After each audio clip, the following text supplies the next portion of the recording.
Hai Sneazen, tahukah kalian kacang tanah merupakan sumber tenaga yang baik karena kaya protein, minyak, dan karbohidrat. Kacang tanah adalah hasil tanaman kacang tanah yang dibedakan menjadi dua jenis, yaitu kacang tanah berupa polong dan atau biji. Apa bedanya kacang tanah biji dan kacang tanah gelondong atau polong? Kacang tanah biji adalah hasil tanaman kacang tanah yang telah kering, dilepaskan, dan dibersihkan dari kulit polongnya. Kacang tanah gelondong adalah kacang tanah berupa polong, di mana biji-biji masih berada di dalam kulit polong dan tidak pecah atau rusak. Untuk memproduksi kacang tanah yang baik, dapat mengacu pada SNI 013921 tahun 1995 kacang tanah, serta cara pengolahan pangan yang baik. Lalu, bagaimanakah cara memproduksi kacang tanah sesuai SNI? Berikut tahapannya. Kacang tanah yang diterima sebagai bahan baku harus dicuci hingga bersih untuk menghilangkan kotoran-kotoran yang menempel atau terbawa saat pemanenan. Tahapan ini sama untuk kacang tanah gondong maupun kacang tanah biji.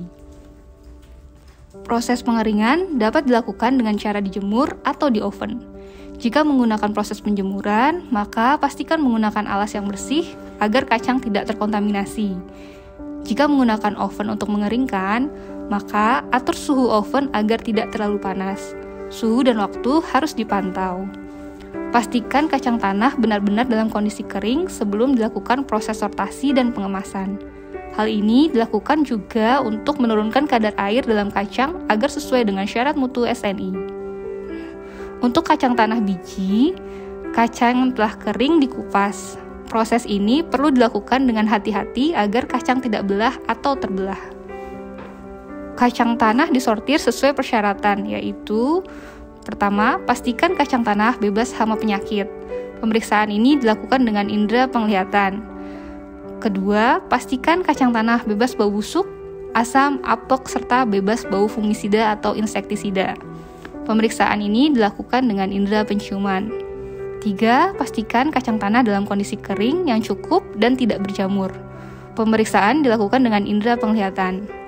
Lalu pastikan kacang tanah bebas dari kontaminasi fisik yang dilakukan dengan pemeriksaan melalui indera penglihatan. Lalu singkirkan kacang tanah yang keriput dan kelompokkan kacang tanah berdasarkan ukurannya, merujuk pada syarat mutu SNI. Pengelompokan ukuran untuk melihat kacang tanah ke dalam klasifikasi mutu 1, 2, atau 3. Seperti yang sudah disebutkan sebelumnya, bahwa kacang tanah digolongkan ke dalam 3 jenis mutu, yaitu mutu 1, mutu 2, dan mutu 3. Mutu 1 memiliki kualitas yang lebih tinggi dibandingkan mutu 2 dan 3. Berikut perbedaan syarat mutu secara lebih detail dari masing-masing golongan mutu.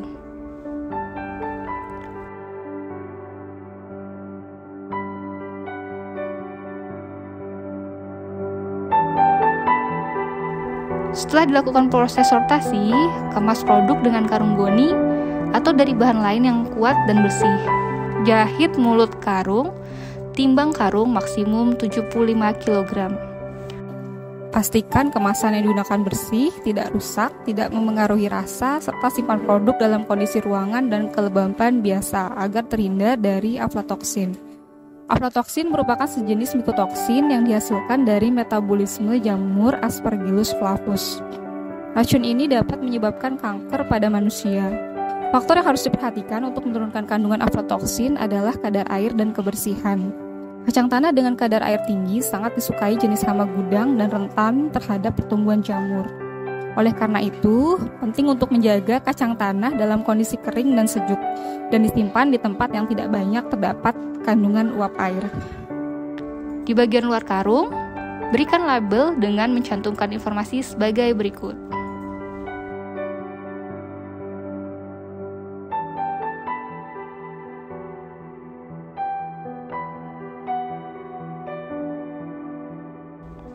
Selain memastikan higienitas area produksi dan peralatan, juga perlu dipastikan higienitas dari karyawan yang terlibat dalam proses produksi.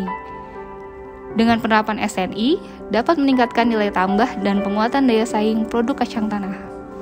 Produsen untung, konsumen senang. Demikian tutorial produksi penerapan SNI kacang tanah sesuai SNI 013921 tahun 1995. SNI mudah dan menguntungkan. Bangga memakai SNI.